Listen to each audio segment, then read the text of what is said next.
We are back with another episode of Boots, Balls and Bras with myself, Fara Williams, and the amazing Anita Asante. Neat, lots to cover from the weekend. Big fixtures with Arsenal against Manchester City, and then obviously Chelsea still sitting top of the league, but we'll talk about their narrow win over Aston Villa. You was at that game, so we can go into detail. Before we go into that, you look like you're in a little jazzy hotel room there. Anything happening with you? Yeah, I've just got a short trip into Athens for a UEFA elite referees conference. So I'm eager to learn a lot more about what the referees get up to, and how they come to a lot of their decisions in terms of gameplay. So I'm going to experience some of that, hopefully put my 2 cents in there and try and impact the Sounds game. exciting. It sounds like neat. I went on a referees course. Did you say with FIFA or UEFA? Who are you with? UEFA. Yeah, I did one a few years back, and Robbie Keane was on it. Interesting. It was an interesting course because you know what? How the referees see the game, and obviously they referee from the laws of the game. And most of us footballers, if we're honest, we don't know the laws of the game, right? So 100%. we cheat a little bit, and we try and play the referees because we know certain things about the game. And honestly, there was some fire between me and some of the referees because I was trying to teach them that players are cheating the referees, but the referees are obviously seeing what they're seeing and having to give decisions based on that. So you'll have to let me know how that went because I'm sure you're going to have bags of fun on it. I can only imagine, Farah, if you was involved, there would have been fireworks. But Yeah. But no, every day's a school day. So, go in there open-minded. Yeah. What players are with you? What other players are on it with you? I've got, we got Cambiasso, Mendieta, some of the ones off the top of my head, Rebecca Smith, obviously, who played for New Zealand. So it should be an interesting group and hopefully some interesting discussions as well. Yeah, it'll be cool. I'm sure it will be. But Nate, we've got to start. I mean, look, I really wanted to go into detail a little bit about Manchester City, Arsenal. Obviously, they're amongst the chasing pack with Manchester United. But we've got to start at Chelsea against Aston Villa, or should I say Aston Villa at Chelsea? You were at the game. I watched you guys live on BBC. 1-0, a narrow win. It was a late one as well. 80 plus minutes, I think. Ramirez comes on as a sub, obviously gets through, and then an own goal from Malin. But in terms of the game as a whole, I mean, Chelsea are now still unbeaten under Bompastor. Very impressive. But when I was watching the game, it was one of those where I thought it's going to be a 0-0. But this Chelsea team just know how to find a way to win games. And I think that is what separates them from the chasing pack. What's your thoughts over on the game itself? Yeah, I think for any opposition team, player, manager, it's the most frustrating thing to play Chelsea when they're not firing on all cylinders, but they still find a way to win. I was thinking back to when I had played Chelsea for Aston Villa in similar circumstances at their ground and lost in added time to a Sam Kerr goal. And obviously it wasn't an own goal, but it was preventable. And it felt a bit like that at Villa Park with the effort that the players had put in to, stay solid and defend well, to keep themselves in the game. To sort of lose the game in the fashion that they did was just so painful to watch because you just know as a player that is burning you. Like, I thought Lucy Parker was outstanding. Especially a 1v1 defending. I thought all of them worked so hard to try and be disciplined. And obviously they're playing for their places as well because they're playing under a new manager in Natalia Arroyo. So you could feel that energy, you could feel that intensity. And they made it hard work for Chelsea. But, we say about teams creating their own luck. Chelsea do that as well. And the substitutions they brought in, changing the whole front 3-4 players, actually impacted the game. We know what Ramirez can do. And I was thinking, as soon as I saw her warming up, I'd hate to be a player on the pitch right now, knowing I've got to play up against her because you just know she's going to, use her strength, her physicality, but also her intelligence, her directness. And actually the delivery into the box was quality. It was a quality ball, which is always difficult to stop. But I did feel for Villa, but Chelsea, just an unstoppable force, Farah. 21 games, like unbeaten, is insane. Yeah, no, it's crazy. And, you know what, Aston Villa did have their chances, and I was really impressed with the way they defended collectively. I was impressed with how aggressive they were, you know, really trying to stifle, you know, Chelsea's momentum and rhythm in what they was trying to get. I really enjoyed that part of it. You mentioned Lucy Park, and I thought she was having an outstanding game, but you know, it's small margins, isn't it, between, you know, the top and the rest of the pack. And, you know, it was a small margin. She dived in on Ramirez, tried to be on the front foot and intercept. Ramirez rolls her, runs the channel, and, you know, ends up putting that ball in the box. And Mailing just couldn't get her body position right. And there was a bit of pressure from Hamano on the outside shoulder.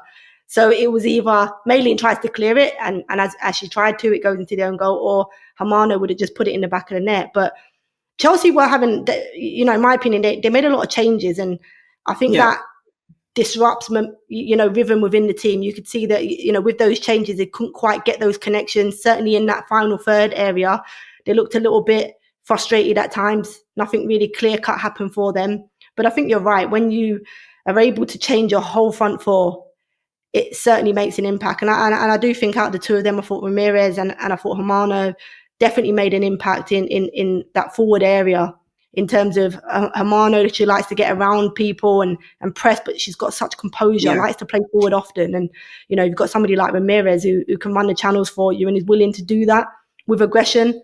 It becomes a different, you know, way of defending for Aston Villa. And I felt like they struggled a little bit with that. But look, Hannah Hampton pulled off a great save. I was going to say. From Hampton. That fingertips save. I mean, when I was watching on the telly, you know, it didn't even look like she touched it. But I mean, if she didn't touch it, that's in the back of the net. And her positioning was a little bit off. She was probably a little bit too high when the ball went over the top. But she certainly recovered it with a fantastic save. I don't know if you could see from the stands whether she touched it or you had to watch the replay, but honestly, it was a fantastic save. And honestly, the reaction from the stands was we all jumped up out of our seats. We were like, whoa, what's this happened? And yeah, I mean, that wins you games. And that's what I was going to say. They can do it. They're doing it at both ends, right? So they've got a solid defense and the goalkeeper in, you know, really good form and feeling really confident in her role now at Chelsea. And then at the other end, they're able, you know, to score goals, and they've got multiple goal scorers. Yeah, it's just I don't even know what to say. What more can we say about Chelsea? You know, you can prep and plan for one team you're going to face, but you need to prepare for like 3 or 4. Yeah. You know, different you know, personnel that could play, and all the different ways that they can hurt you. So that's really tough. But Neets, there is more to say about Chelsea, because on deadline day, they pulled off. You know, if we didn't think Naomi Gurmal was a signing of the window, they go and pull off an even bigger signing in Keira Walsh, and able to bring her from Barcelona to Chelsea. I mean, what do you make of that substitution? I mean, sorry, that transfer. Because for me, I was buzzing. I was thinking, you know what? And when Keira come on, I must say, she just dictated the rhythm. She slowed it down when she needed to. She was available when needed for an outlet. And I thought she was very calm in possession for them. As the game, you know, there was latter stages and they were chasing that one goal, she kind of just got them ticking a little bit, and it was a little bit more tidy when she come on. So, I mean, what is it, at 1 million now Chelsea made for 2 signings in the January window?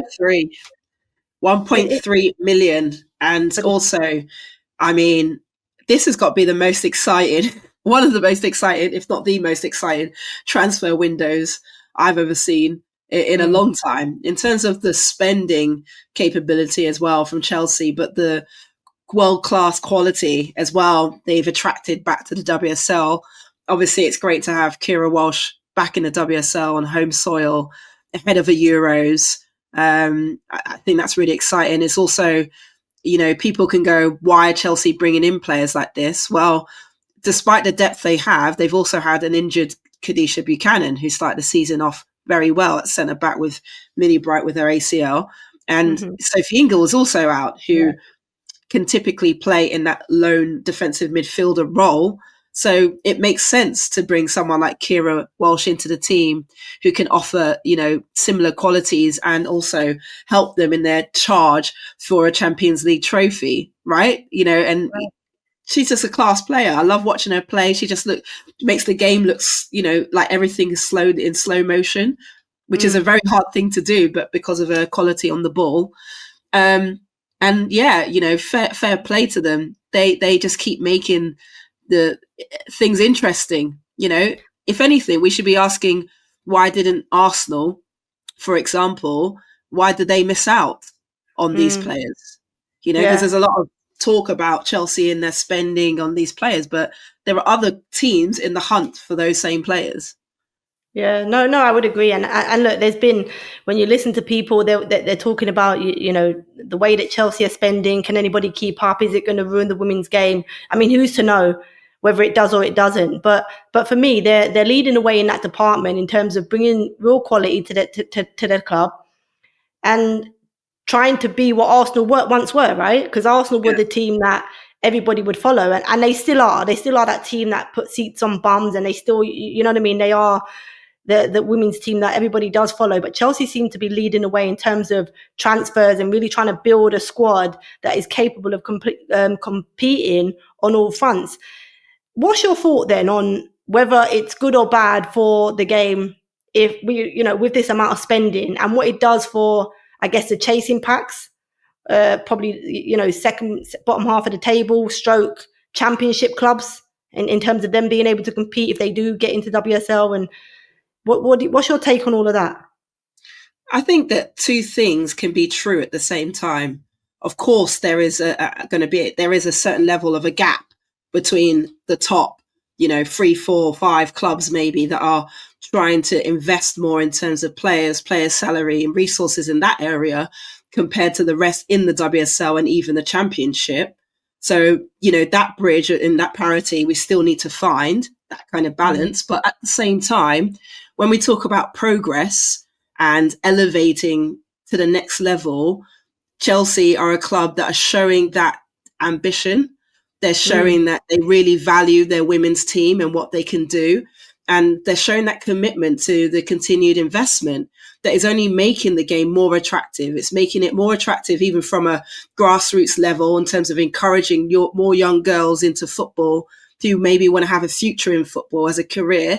And also, a club that players want to come and play for because they feel valued. They feel they can achieve a lot there.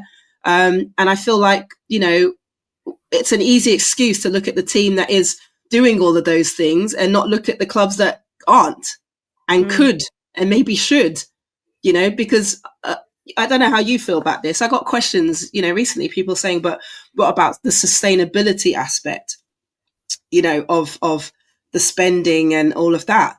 And I'm like, but for me personally, clubs have been trying to be what they call, quote unquote, sustainable for decades, which has always been the bare minimum.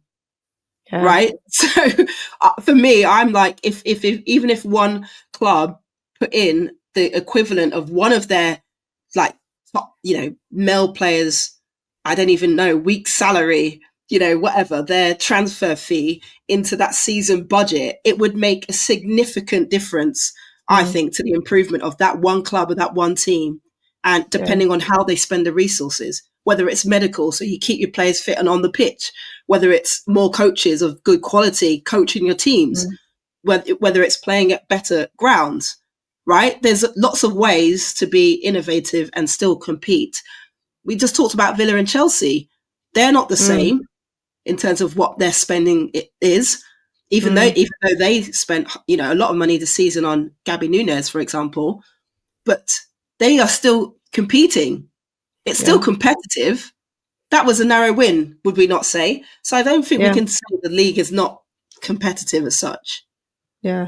No, I mean, look, it's always a thing, like, during, my time as a player, and I'm sure yourself, is that as the game grows and develops and there's more money put into it and there's more investment and whatever else, I do always worry that will it be sustainable? And only because you look at NWSL, 2 times, I think it collapsed, went into administration and whatever. So you kind of look and see how we can sustain it. And obviously we always, you see the Lionesses, inspiring the next generation. And so you always want opportunities to be there for the next generation before, we run away with spends, etc., and everybody else can't keep up. But I think it's in a good place. I think the league's very competitive. I think, look, if you look at the players that now the WSL have attracted, you think NWSL was probably the one league that everybody used to want to go to. I feel like the fact that we, have attracted Naomi Gurma, probably the youngest, the best young prospect in America at the minute. Yes, she's a defender, but there was rumors of Trinity Rodman, potentially coming to WSL. We've seen other players. We've got Keira Walsh now back from Barcelona, who are, Champions League winners. So the WSL is able to attract top players. Yes, it might be for money, but in my opinion, I think it's because it's the most competitive league. And I think these players know in order to play international football, you need to be competitive every week. And I think they get that within our league. Look, no one wants the league to fail. Nobody wants the game to fail. And I don't think it will. I think we have to consider it being sustainable for everybody else, championship clubs, because I know there's a lot that's not okay there. And also there's still a lot that's okay within the WSL. Some of the clubs that are, performing within that. But I guess it's something that only time will tell. I don't want to go into too much detail because we've got lots and lots to get through. Before we end this. Of course, I think, like you say, sustainability is important, and I don't think anyone in the league, in terms of the governance of it, has not put that as a priority. Of course. Like, it would be ridiculous to not think that is something they are. Do you know what I mean? Considering in every decision they make. But you can't accumulate and you cannot progress without speculating a little bit and putting investment and commitment into the game. Otherwise, you stand still a little bit, I'd like to see that as well, though, Neat. This investment and commitment, look, you pay, and listen, I love the fact that Chelsea signed, Naomi Gurma for, what is it, $1.1 million, right? But I'd also like to see that investment within the academies. I'd like the academy players to be getting more than twice a week training and one game a week. I'd like to see them more, full time in terms of, like, when you compare it to boys academy, and how quickly can we develop them? How are we going to see the next best, whether it be Keira Walsh or Lucy Bronze or Russo or, Georgia Stanway, whoever it might be, Leah Williamson, through the academies, and start bringing academy players in so that they don't have to pay 1 point however much million to bring the best of the best. It might come through the academy. I've always been one of those advocates for the academy to be better than it is and more professional than what it is, and giving these players more ball contact throughout the week than what they already get. But this is a whole nother discussion, and I don't want to go too much into it because that's just we're talking transfers, and there was one on transfer deadline day, which I don't know. I mean, I didn't expect it. Chloe Kelly, deadline day loan from Manchester City to Arsenal. She obviously released I would say, a bombshell statement. I don't think any of us would have thought a player would come out and speak about how they felt. And I really like the fact that she did that, in order to try and maybe force a move. But she said she accused the club of trying to assassinate her character, claiming City had been briefing journalists against her and tried to plant negative stories about her. So there's that side. We obviously heard Gareth Taylor's side of it and saying that she was happy, basically. He wouldn't name her, but what I took from his interview was she was happy when she was playing. Her whole time at City wasn't negative. It's pretty much only since the turn of not being in the team and not playing regularly that this unhappiness came into it. What did you make of that? For me, firstly, I thought, look, it's a great move. Is she going to get the same playing time that she wants? Because there's a lot of competition at Arsenal in those areas. We've already seen Caldenti having to move centrally from that left-hand side that she enjoys more. You've got Caitlin Ford. You've got Katie McCabe, who's had to come from left-sided forward to full-back in order to play. You've got Beth Mead. There's a lot of competition. You've got Blackstenius. We saw Russo at the weekend playing off the flank. Yeah. She's still going to a team where she's not guaranteed minutes. She's going to have to be competitive and earn the right to play within that team. But in terms of the move itself, what do you make of it? And all of the kind of statements that were put out prior to that? Yeah, I mean, like you say, I thought, wow, that is a bombshell, and fair play, for her in terms of speaking her truth on her platform and putting it out there how she feels. We will never know the ins and outs of that whole period of time between her and the management and the club. But ultimately, she's not been playing enough football and she needed to leave to get some more minutes. Okay, that's where the caveat of, like you say, they're not guaranteed at Arsenal because it's so highly competitive. But Arsenal have also had this resurgence of form and, you know, winning games, and they want to continue that. And they recognize that they still need to add depth and quality to their squad and keep it competitive and all of those things. And, you know, she'll be a player that can also add to that. She knows the club well. She's obviously come from there before. And, you know, ultimately, this is the nature of football. Even if she doesn't play very many minutes, but she's happier, whatever contribution she will make will be better than when she's unhappy, in other words. No, right? you know what? Yeah, I agree, Nate. I agree. Have you ever experienced, Nate, anything like that in your career? Maybe where you haven't been able to speak out, maybe where things were going on behind the scene, you made the move. Any of that you could share with us? Of course. I mean, I feel like across my career, we've all experienced moments where you're not having a great time with your coach or your manager, or you don't feel like you're having those conversations that are transparent, or where you have clarity, you know, and that's how you see it at the time. The coach or manager might see it differently. They might think, oh, I have given it, or they haven't, but they don't expect it to affect you or impact you emotionally as it does, for example. I've had that before, you know, and it's tough when you're in those moments as a player to sort of get yourself out of that mindset, stay positive and keep fighting for a spot to play and all those things. But what I will say, I think with the Chloe Kelly scenario is that at the end of the day, you know, it speaks volumes that she's come out publicly to say all these things and to, you know, accuse your club of a smear campaign, essentially. It is not a great sign on anyone's account, you know. And you know, oh gosh, I've lost my train of thought. But you know, I've played with a player that wanted a move to a big club, got promised the move, and then suddenly the offer wasn't what the club wanted, so then it was off the table. And I feel like for every action, there's a consequence, right? Yeah. So she was unhappy, and that resulted in her not necessarily committing to training or whatever else, because she wanted to force that move that she'd been promised, right? And that's the challenge, you know. Every party in football is self-interested. Let's be honest. Clubs have their own interests and goals, and so do players. And ultimately, players, you want to be able to steer your own destiny in terms of your career. I've played in a league where you don't even have control over your move, right? You get traded to one club. I didn't necessarily want to play for that club. You know, I didn't know enough about or whatever that where I'm going to live and all this stuff. That was out of my control. I had no autonomy, but that was steering the course of whatever direction my football took. So you can sort of see it from both sides, I think, that how challenging it can be. Oh, 100%. But you know what, Neat, right? Like, I feel it from Kelly's point of view, right? Because I experienced something similar. Obviously, when I was at Arsenal, right?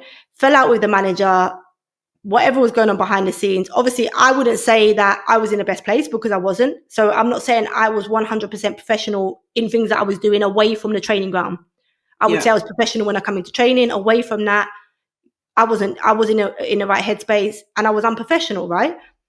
But you fall out with a manager. You're now playing for a team where a manager does not want to play you, right? So if you do not want to play them, you do not want to communicate with them, which is what I had at Arsenal. There was no communication. They didn't want to play me.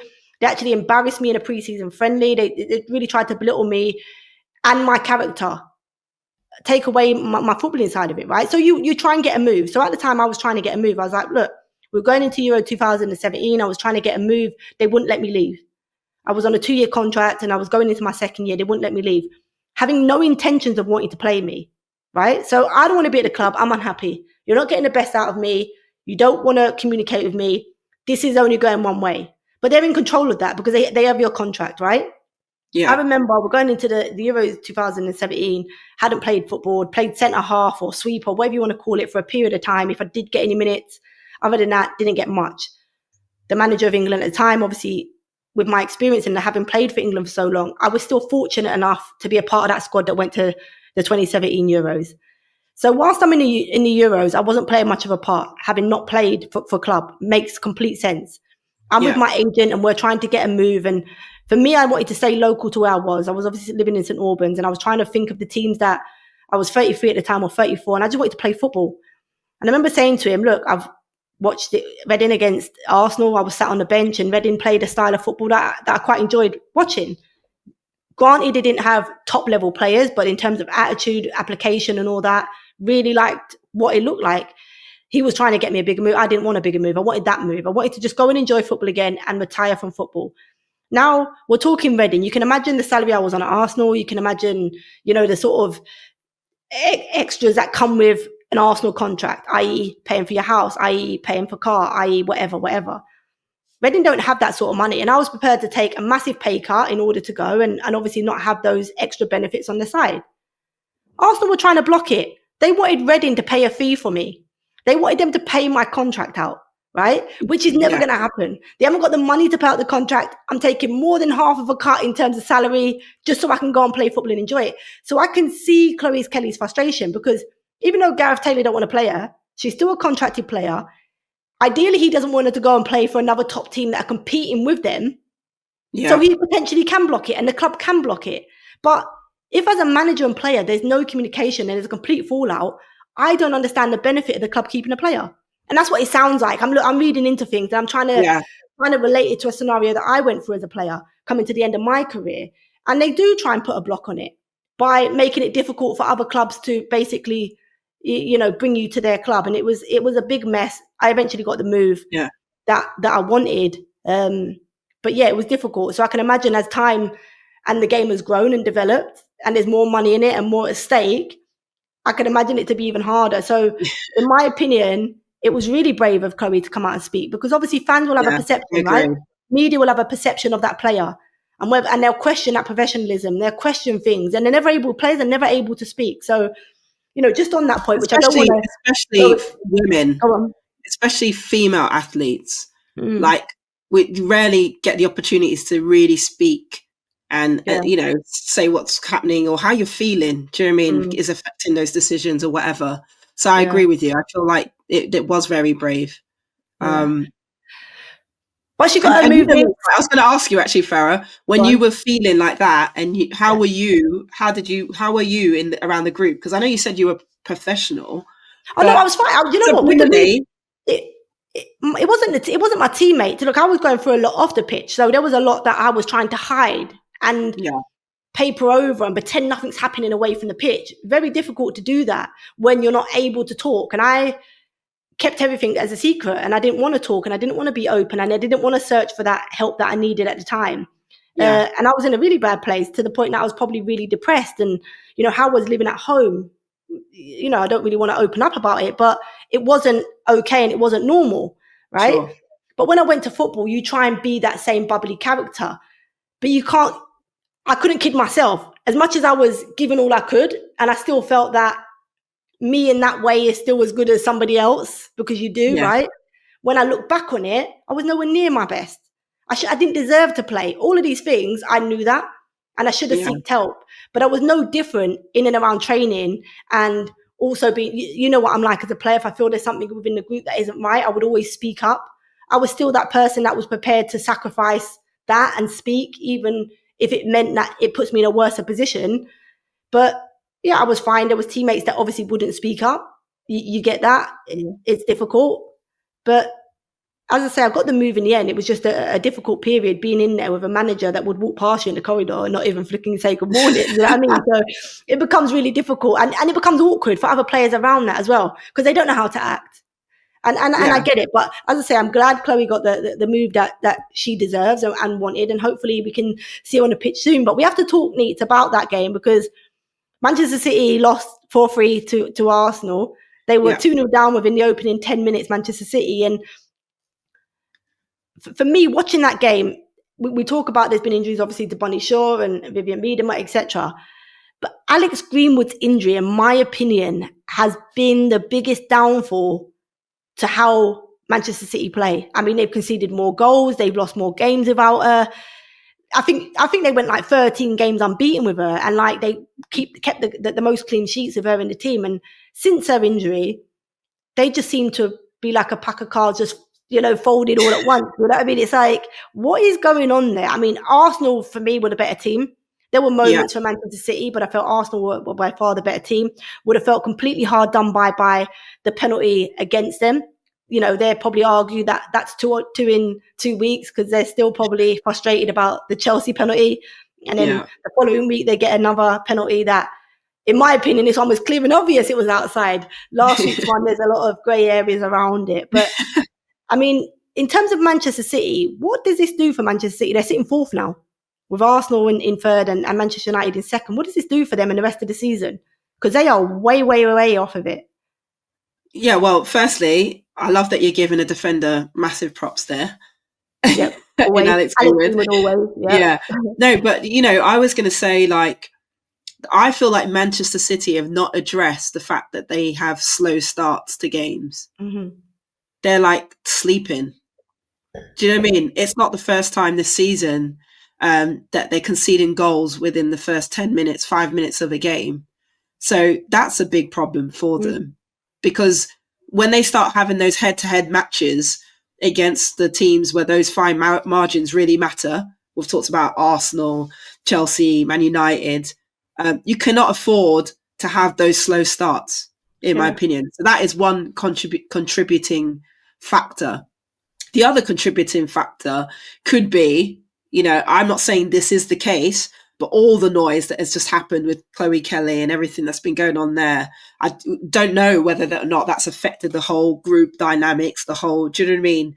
Sort of focus and all distractions and all of that might have, kind of play a small part in the kind of overall form or team performance.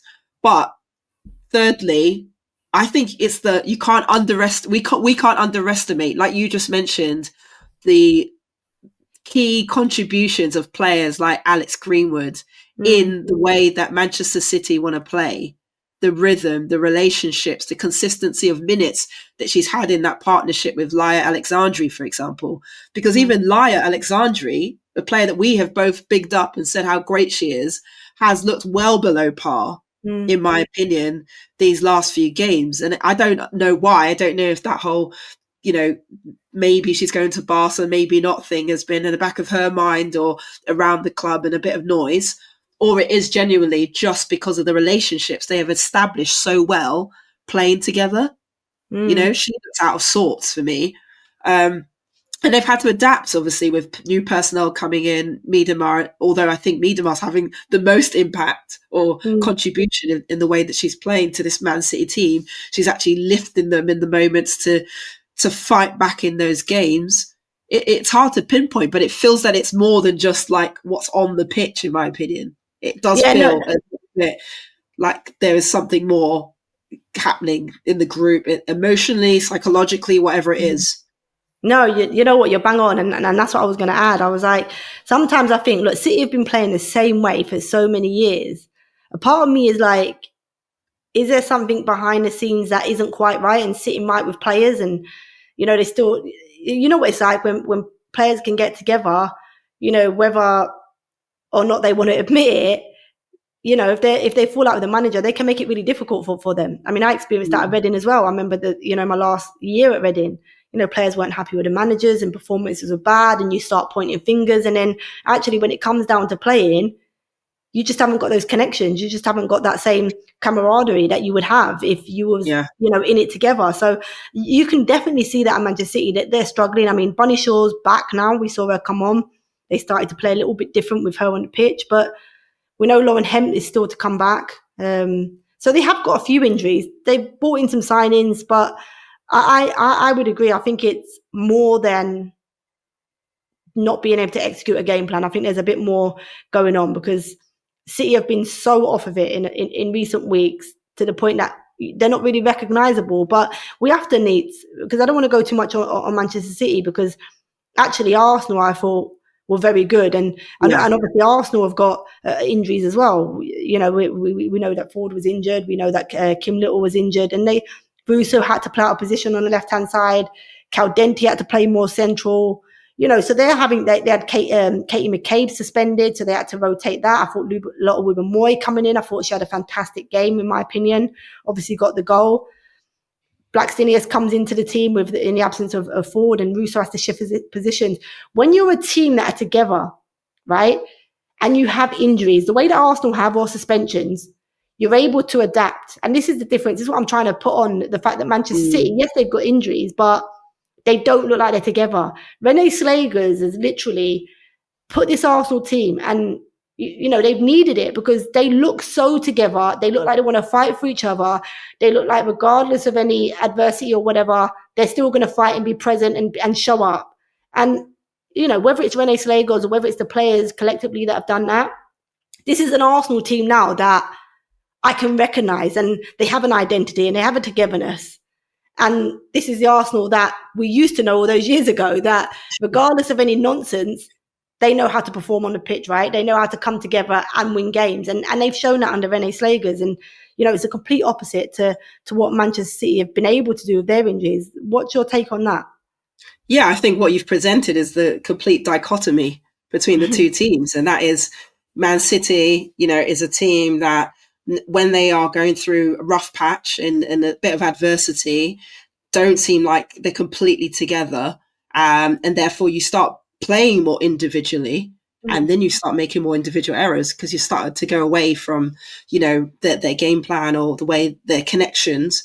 Whereas Arsenal are a team that have gone through also, difficult times under the previous manager and results. But now when they are, trying to stay in games or claw back those wins, they actually are resilient.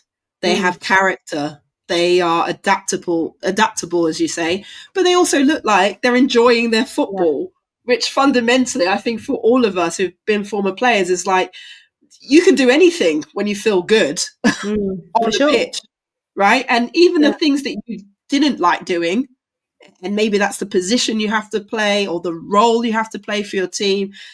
You're the player that's suddenly going in for the, last ditch defending or tackles or recovery runs that normally you wouldn't like to do, or whatever you do, because you're just enjoying football and you're enjoying the connections and you're enjoying, obviously the relationship it seems they have with Renee is that she trusts them. They trust her.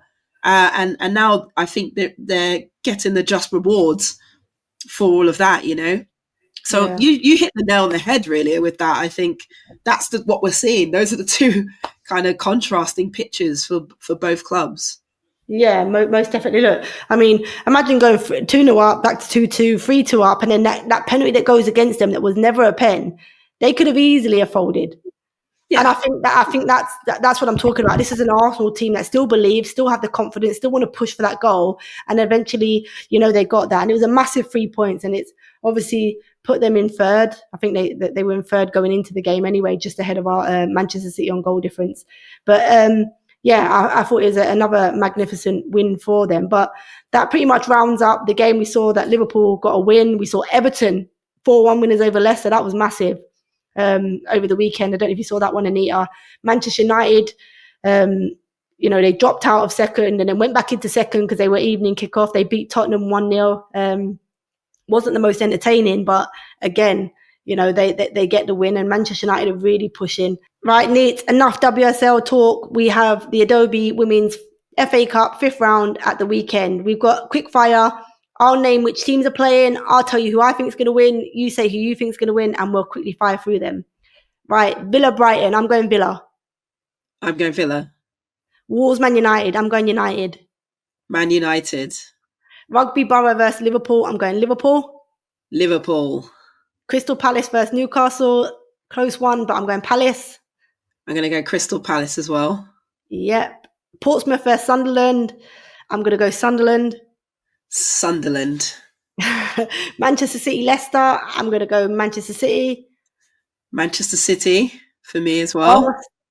Manchester City. Arsenal versus London City Lionesses. I'm going Arsenal. Arsenal. And then we have Chelsea versus Everton. I'm going to go with Chelsea win. Of course you are. Chelsea win then. Need to got a couple of fans questions.